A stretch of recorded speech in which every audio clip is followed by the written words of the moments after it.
Hello, ladies and gentlemen of YouTube, and welcome to another episode of Fanalysis, Star Wars. I'm Retty4, this is GreyJedi91. Hello. This is Evan95. Hello. And this is Jensarai1. Hello, YouTube.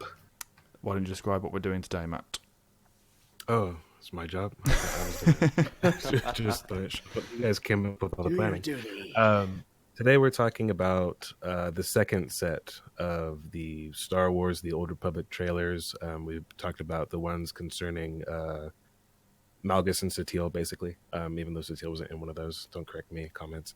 That period, right? And we've done all those three. Those were what? Were the Deceived, Hope, and Return. Today we're doing Sacrifice and Betrayed, the ones that deal with the, what is it called? Fallen Knights Empire of the era. Fallen Empire? Okay. Mm-hmm. Sorry, I got distracted by a message. That's the fallen empire who serve the eternal throne. Right. And did somebody do what we said we were going to do and look up the years that these came out? Because I didn't do that. That was Connor's job. Connor, did you do it? Yes, I did. The Excellent. first trailer, Sacrifice, came out in 2015, and the second trailer, Betrayed, came out in 2016. So practically back-to-back and relatively recently, even though it's 2019 right now at time of recording. God, I feel old. I think we're like the youngest old generation that's ever been. Nostalgia creeps up on our generation. Yeah, Crazy. you're definitely right there. We do like looking back much earlier on these days. Yeah. But anyway, so we'll begin with, I guess, what was our introduction to these? Well, last time, rather, we talked about our introductory experiences with the former three trailers. These ones we all found the same way, so we all have a shared story that they popped into our recommended feed on YouTube one day. Yeah, Big story. basically. It wasn't so much as an event at this Tale point. for the ages on that one. Cue the fanfare. Right. It wasn't so much as an event this time. You know, it was just a case of there's a new one. That's cool. You know, and particularly because we had fallen off. Well, maybe a little more enthusiasm than that. Well, yeah, no, of course, but in comparison to the original, is what I'm saying. Like, you know, it was a case of what have they brought next, rather than what's this new thing that they're showing us? You know, what is this? Because we understood that it was for the game at this point, and we didn't have any particular interest in it. And it was showcased as being something completely new, but we'll get into how that worked out probably as we're going through this. There is one thing I will say that was different about this, because when the first one came out, Deceived, really like very little was known about the game. It was like an announcement trailer, and it was really cool. And it looks great. And of course, the dream is, the game will look like this. And of course, it does not. Of course, it doesn't. You know, and so I think that by the time that these rolled around, nobody had that same expectation, unless they just knew nothing about Tor up to that point, which I did. I remember I was somewhere. I was at a trekking terminal back when I still used to drive semi trucks cross country instead of what I do now. Which I will keep a mystery because people like to ask questions about our personal lives, and I just want to make you wonder. Anyway, I saw some guy like in the public, like I guess computer room of the terminal I was staying in at the time, and he was watching this trailer, and I could tell like that he was like hyped for this game to come out. I was like, psst, it doesn't look like that. It doesn't really look like that. Not to crush your dreams or anything, but it's not going to look like that. And he was so bummed.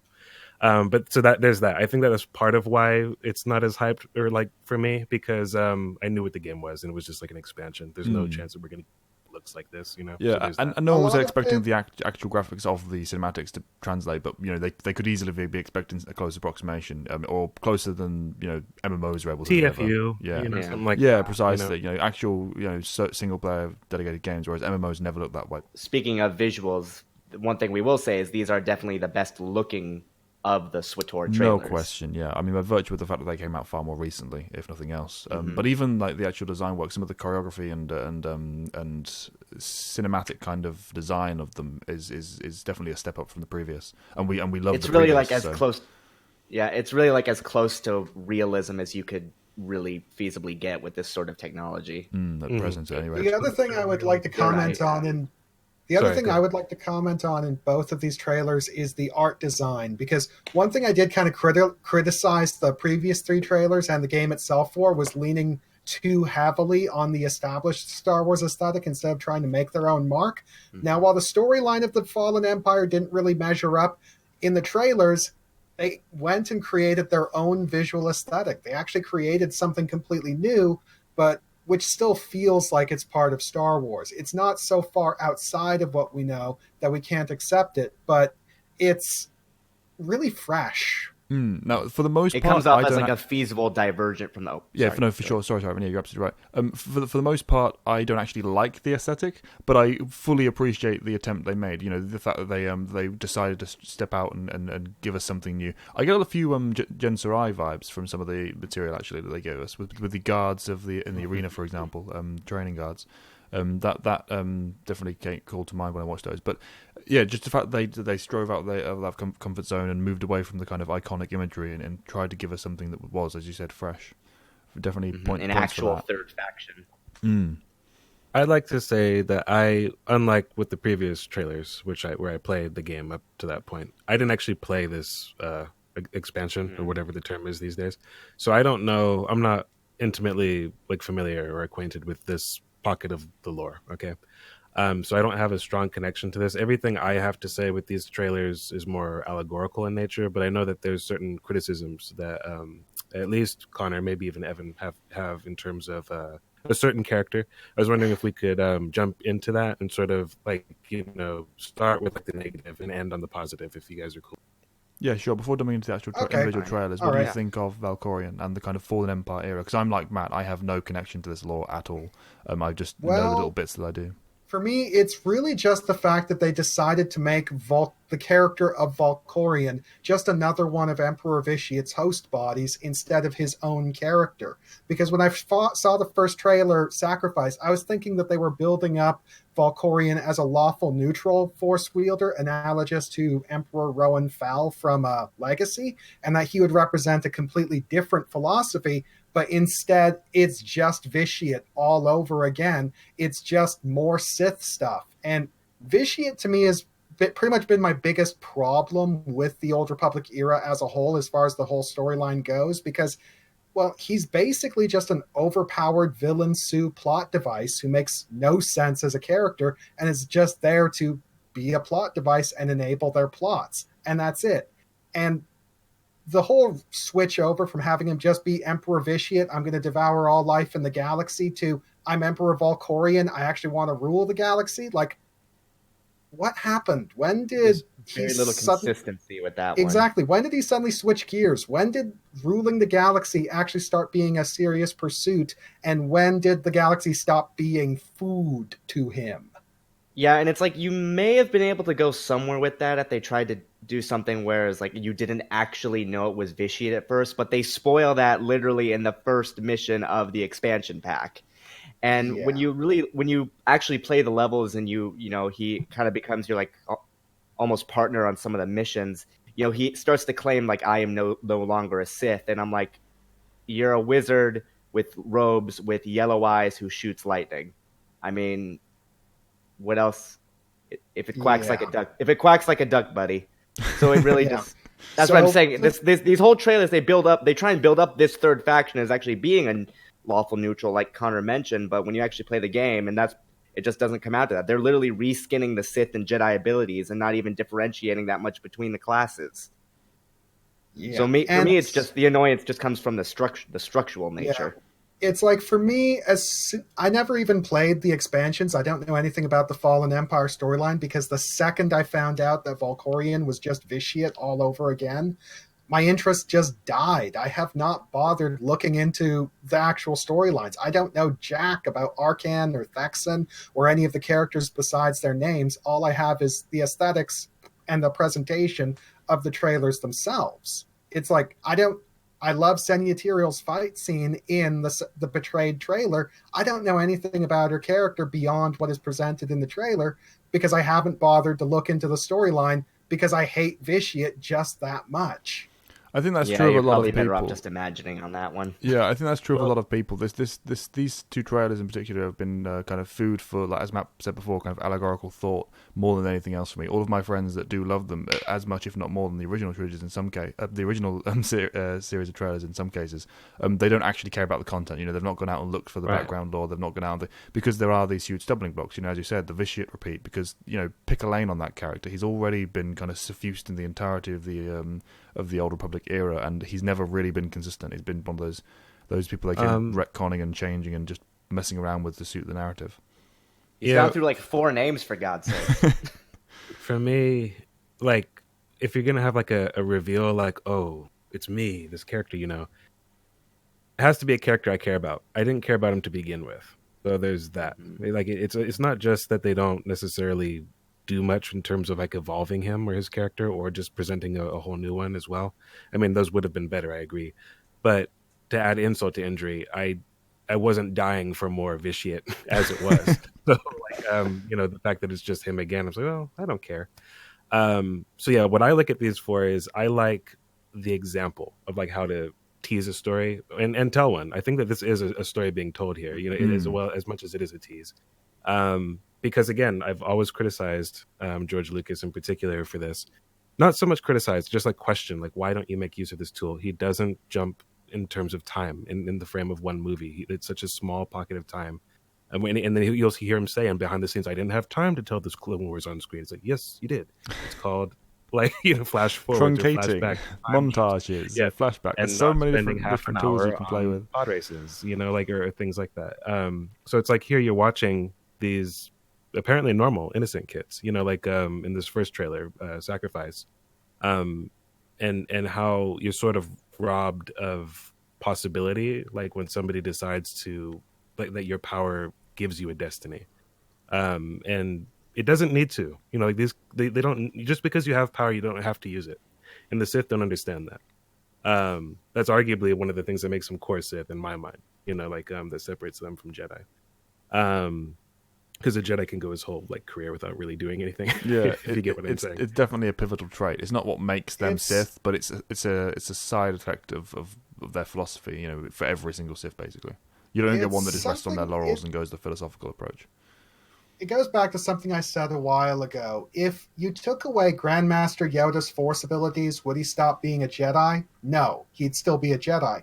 If you took away Darth Sidious's Force abilities, would he stop being a Sith? Yes, as a Sith are defined by their power, and without power, he is no Sith.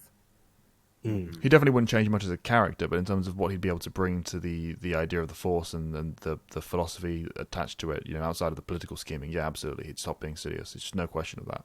And yeah, I love that comparison of Yoda, that kind of idea, because, you know, again, give me my rose thing. That to me is core Jedi and core Yoda, and it's something that can never apply to a Sith. It's also just like watching them sort of lean on each other, one even more than the other, because Thexan, the one who's killed in the end, he seems to be the more competent as you're watching this. The other one seems to lag behind, or to get hurt, or to be more impressed with the other one. But that sort of bond, that Jedi-like bond, if you want, or I want to call it Jedi-like, but I don't want to put the Jedi on a pedestal, but that strength that they get from one another, that's not valued by Sith. You know, it's supposed to be all about you, or rather all about me. You know what I mean? Like, from my perspective. And it's only after one of them falls that it gains the full attention of the father, you know? So it's very, just in terms of themes, and not having to have something explained to you in terms of dialogue, because there's hardly any. It's narrated, sure, with like this hokey, you will do this and yeah, that. I wasn't keen on the actual narration. The lines were like, this is way too wishy-washy, I don't care. But I mean, not, to say there's again, and not vitiate. So where does this come from? Yeah, the funniest thing though, sorry, is that not vitiate? You're saying? Or no, I'm saying what he's saying doesn't really fit with how vitiate's been characterized. Oh, I see what you're saying. I thought you were literally Gotcha. You're right. Sorry, but I didn't make that clear.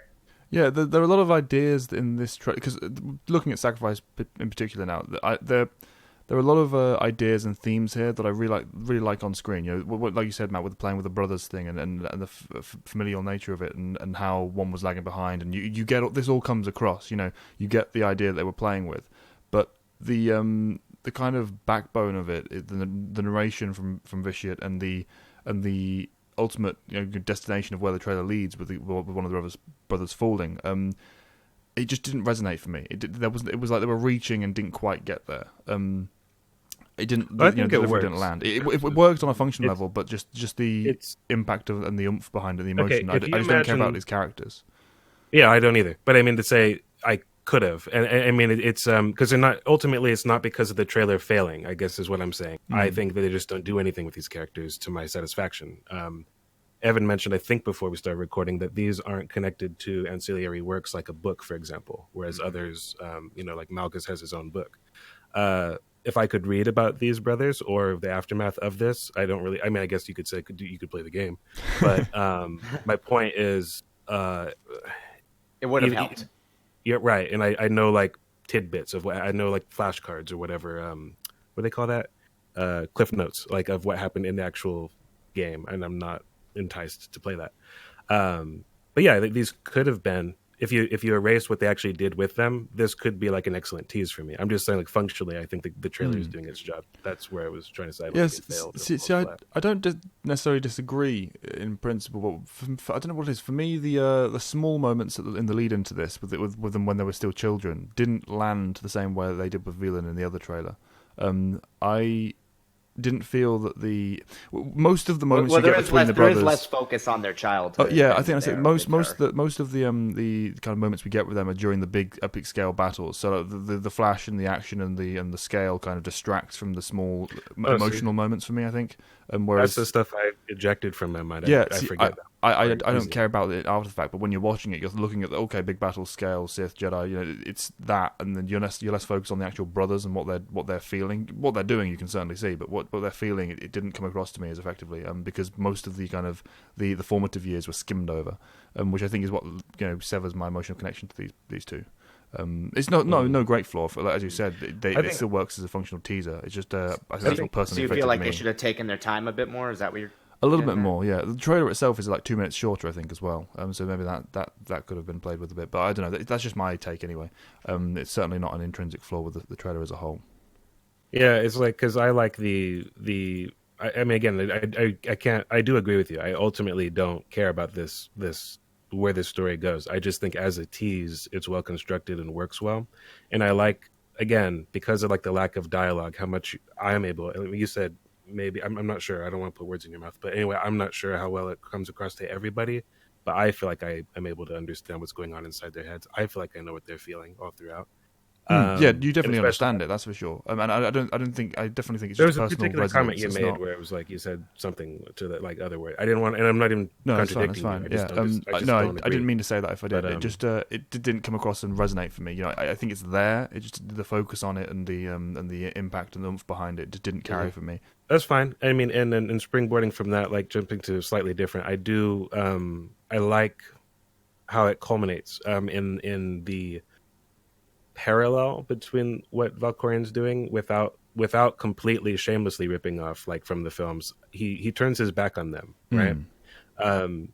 Knowing that one is going to interfere with what you can see in his face. He knows he's not about to get killed. Like he just knows. Like it's that Palpatine level of arrogance, which is like, I don't really know what's going to happen, but I feel like I do so much right now. I'm kind of feeling myself. And I like that. Like, and it's like, again, I don't care about this character, but in terms of presentation, that's a well constructed scene for me. I really like that, and in his kind of like letting them like their true colors come out. In the way that he in his warped mind as the father perceives. Yeah, it's that twisted parenthood dynamic. Yeah, I like it when they play with that in the space of villains, because it's, I mean, not relatable. Not very few people personally experience this, but the kind of the twisted nature of the familiarity and that connection that most people have, it's emotionally effective, I think. It's like when Palpatine goads Luke into drawing his weapon because he knows Vader will just block the blow. Yeah, which he does. Yeah, that playing on that idea of temptation as well. That's another example of something that you can emotively relate to any degree, depending on the person. Mm-hmm. But other than that, I don't have much to say about this particular trailer. I'm kind of tapped out, so you guys can say whatever you have to say. It's visually gorgeous. It plays with a lot of nice visuals in terms of the design, not just the actual graphical fidelity. But apart from that, I'm just like, I genuinely don't care about this trailer. I'm much more focused on the sacrifice one. What about you two? A lot of interesting ideas, set up really well structurally, but it's just the payoff and how disappointing it is that kind of sours the whole thing for me. But still a very entertaining piece of just media overall. It's wonderful to watch just as a standalone piece, but I'm not too concerned with what it's connected to. It's like even if I ever do bother looking into the whole Fallen Empire storyline, that's only to get the backstory to the new Osis storyline, which actually does have my interest. So, whatever. Fair enough. Well, those are our thoughts on Sacrifice then.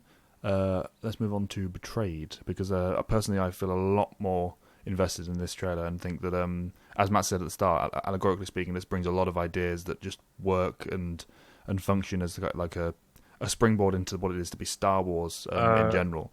This has a bit more of a 3-act structure, this one, in terms of like the actual narrative. I mean, so it flows. I feel like this one flows better than the first one. Just how things cascade into each event. Personally, hills and valleys and stuff. Yeah. It's also like a little bit like an alternate perspective on the same events, because it's like you don't see them watching the training of like the boys, but they're there, like but they're off camera in the prior one, so it's like it's building on what we've already. It's got more to build on than the other one does as well. But this trailer, the central figures are, of course, Senya, Tyrell, and Vaylin. Senya wasn't in the first one, correct? Like she wasn't. Yeah. So even though like this is the same core group of characters, the two of them are introduced here, which is Senya and the daughter Vaylin. For me, like I said, allegorical, and that's the value I find, especially with this trailer, because it's like a blueprint of what I wanted to see from a young chosen one. Oh my God, yes. This is the sort of shit we should have been seeing in episode 1. If they wanted to build up Anakin as this big, amazingly powerful Force wielder, we should have seen shit like this, where Anakin just tenses up and everything around him just explodes. Just raw power just leaking out uncontrollable. And I'm not going to lie, a part of me just wants something that awesome to be on screen. That's like the more superficial kernel of this, and that's there's that component. There's a part that's turn your brain off. I just want something cool. There's another part that says there needs to be a mechanism in there, which to me just isn't. I mean, there might be somebody who will write a comment explaining that they think it does make sense. To me, I refuse to see the sense behind this.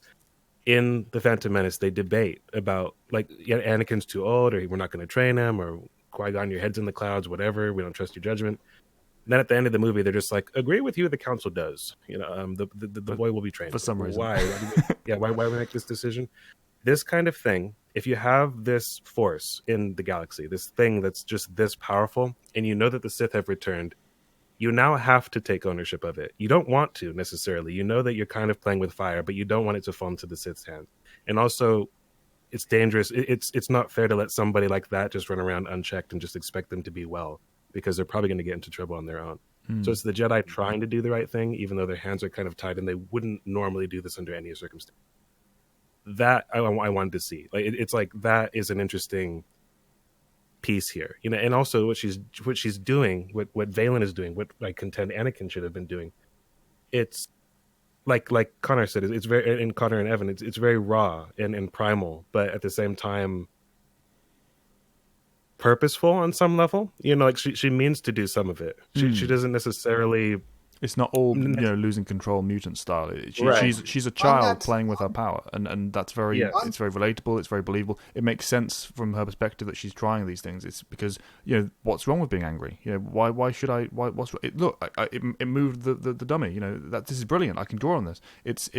She's a developing mind and without guidance in this moment, and that is something that you can watch and feel apprehensive about. You can kind of feel like, oh, this is going badly, and you can kind of make that connection. Someone help this girl, and then going back to who that, the father is, and you immediately go, oh.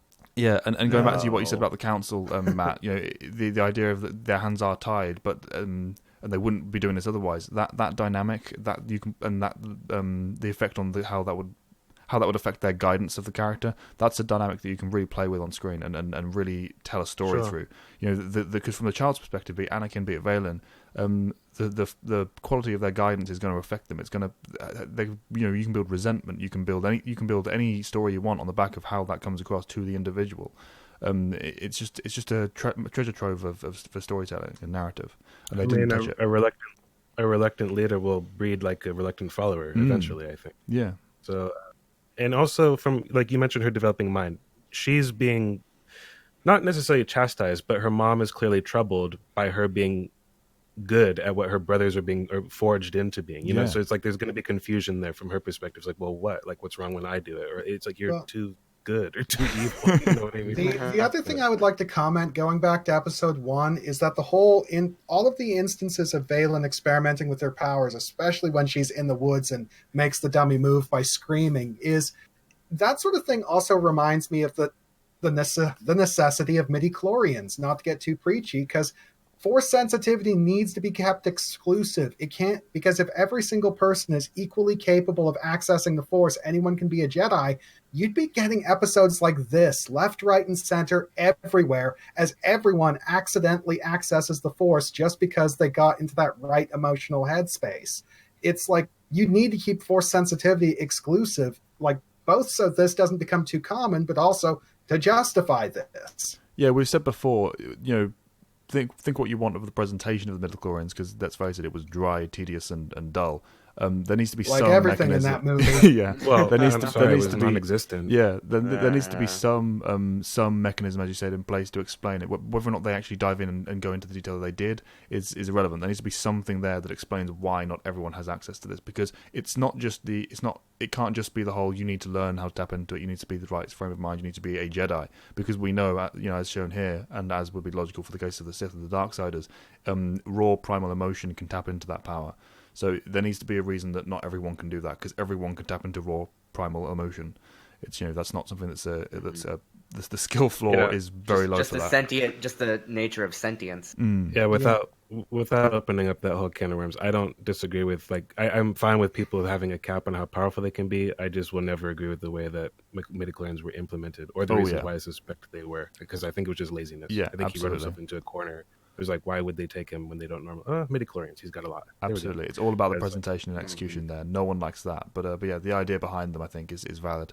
For these exact reasons. But moving on to Vaylin herself, what do you think of the presentation of her character? Because aside from the Force abilities, I feel that this trailer works very effectively as a short, you know, independent of any other content. Even if you knew there was nothing else coming from this, unlike with Sacrifice for me, it works as a kind of self-contained story very effectively because of the emotion they conveyed and with the expressions, the little sequences they chose to show for her. I felt very connected to this character based on what we saw.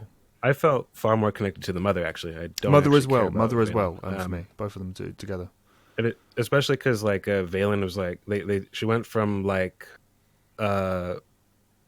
sort of naive girl, you know, like, very powerful, to, like, okay, now we're going to turn you into Jack from Mass Effect 2, and we're going to chant in, like, an evil room and go, woo, woo, woo, That's woo, when they woo, lost and, me, like, but yeah.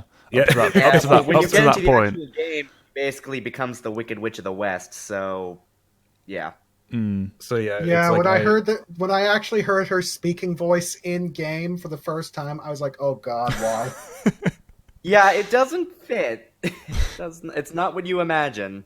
Yeah, it's a shame. But I like how the sequence also kind of just shows, well, how the wrong parenting can go very badly. And some of that fault is Senya as well, like, completely understandably. Of course, but I like that, as Matt mentioned before. I like how, despite her best intentions and her obvious caring, her trying to steer her away from her power and that inherent ability she has, for good reasons, confuses the child and kind of builds that resentment. Yeah, it spins out of control as a result.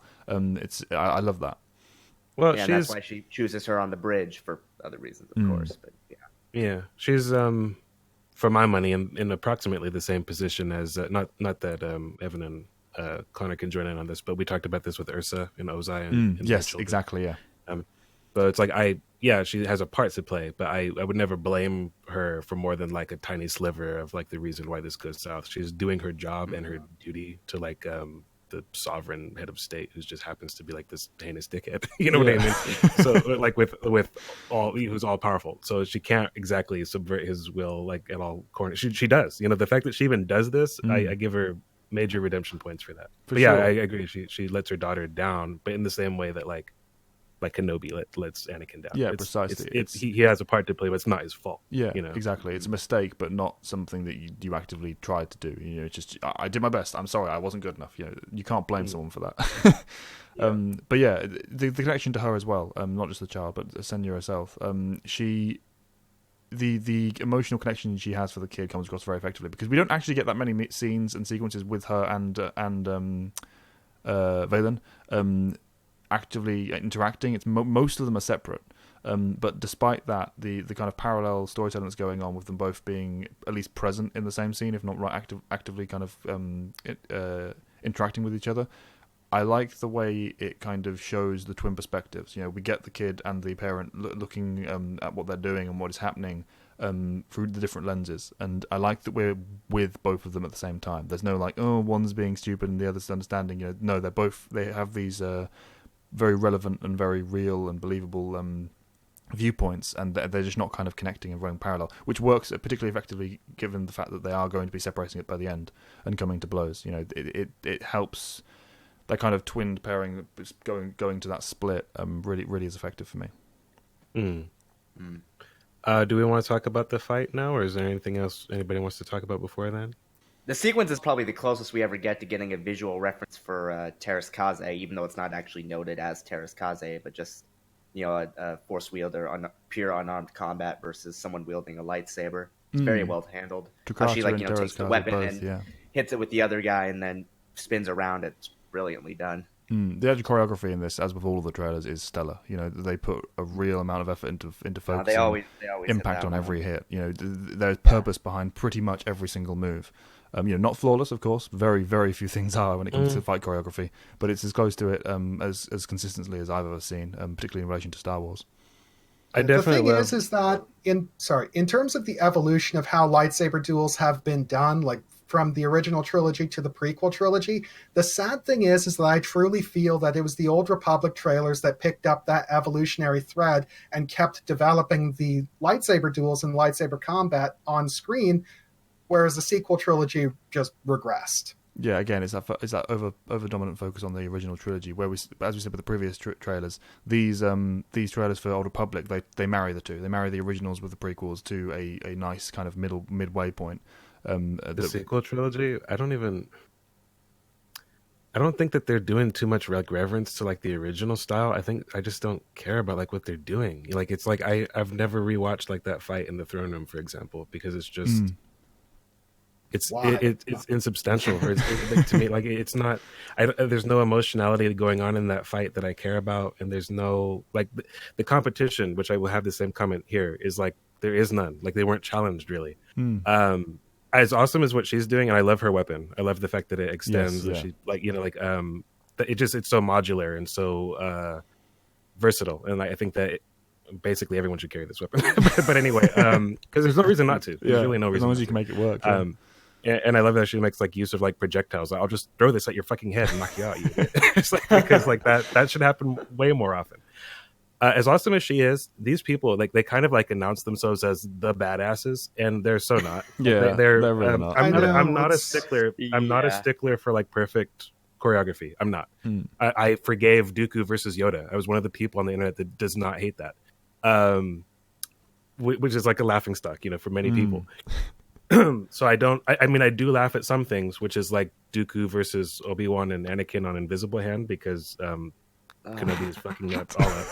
Like that just should not be happening that way. That's terrible. But this here, it seemed like, we're here. We're the elite, and it's like, no, you're really not. They don't do anything. They don't do anything awesome. Not one move that they did. No. The problem is all of their lightsaber strikes are just really basic, and they have a really bad habit of overextending because they're just pausing their own little thingy so she can engage his buddy over there and not have to worry about getting hit. And the sad thing is... Sorry, go ahead. I didn't realize you had more to say. Go ahead. And the sad thing is that because this is all computer animated, they could have just adjusted the animation in post and tried to fix the choreography, but they kind of didn't. There are just too many bits where I know they're called Anathema Zealots.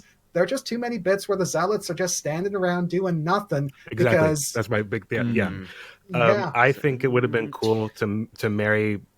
like for them to have been like crazy in sync, like they fight like with like a mind that's like, you know what I mean? Like Evil they should have Evil Barriss and Undali. Yeah, it would have really bigged up Senya's ability to fight that as well. That would have been amazing to see. Like, oh, she can take this. Oh, wow. Yeah, but instead, and I'm sure I've got the right crowd here because you guys will have seen like the behind the scenes of like Lord of the Rings. There was one of them was making fun of John Rhys Davies for not really being into like he's all right. You come at me, and I'll hit you when you come at me. That's what's going on here. Like I'll just stay here. Oh, he's dead. I'll come in now. My turn. Yeah, and it's like, no, don't do that. That's the opposite of what you guys should be doing. You guys should be like a well-oiled fighting machine. You know what I mean? Yeah, definitely true. Like the actual choreography praise I have for it is in the actual move sets they're doing and how they're engaging one-on-one. But in terms of the overall fight with the group, absolutely agree. These people. We praised the previous trailers for the balance of power and how it very clearly comes across where Chaos Enderach, for example, sits in comparison to Vindican and Malgus. Here, yes, you understand where they sit. It comes across, but what is coming across makes no sense. Like as you said, these people should not be the elite Uber guards in their special fancy armor that they are. They should just be grunts on the battlefield that she just takes apart in seconds. Because anything else doesn't make sense given what we're presented with, which is a shame. But at the same time, the actual movesets themselves, if you ignore the fact that other people are standing around, beautifully done. Like it is a really damn good fight for the actual individual moves. Which is saying something given the fact that we love the other trailer so much. This is kind of a step up even from what we've seen already. I mean, it's definitely like a leg up from what's his name? The guy from Game of Thrones who killed everybody was Arthur Dane. It's definitely a leg up from that one. Right? It's funny because I actually love that fight, despite the fact that that's insane. I know it ticks every box for things I hate in fights, but for some reason I actually really enjoy that one. So I don't know why, but I hold my hands up to that being subjectively weird. It's not that I hate that; I just can't believe you love that because of how you are. Like you're just like that's terrible. That's terrible. That's terrible. That's terrible. For some reason, I'm loving this. It's weird. Video on that might be the music more than anything else, to be honest. Anyway, but yeah, it's the choreography in this is as you said, half and half. It does a lot of good things right, but the actual group approach, which is difficult to get, in general. To be fair, people one on 6 fights are almost impossible to handle choreographically because in real life, which I know we don't want to focus too much on it, we don't want things to reflect reality too much. That's part of what Star Wars is, start sidestepping that. As we said before, but in real life, if you have 6 people, there is nothing you can do because you cannot block every single angle. You just can't do it. So unless you want to up the speed differential in the between the combatants, which isn't particularly interesting to watch either, you can't make that work. I think they could have gotten around that if they really amped up her use of the weapon as a staff to attack them at range. It's like a bit where maybe it's like she'll just abruptly extend the staff into someone's chest, and then while it's against his chest, shove him into his body. So Shakti and Magna Guards kind of thing is what I'm visualizing. Disrupt their teamwork. Yeah, the other 2 components are the force, which can help alleviate that, and also the terrain because it's a bridge. There's no reason she can't choke point swing underneath one or like whatever because she has like grappling hooks and shit. You can make better use of it to a little bit more.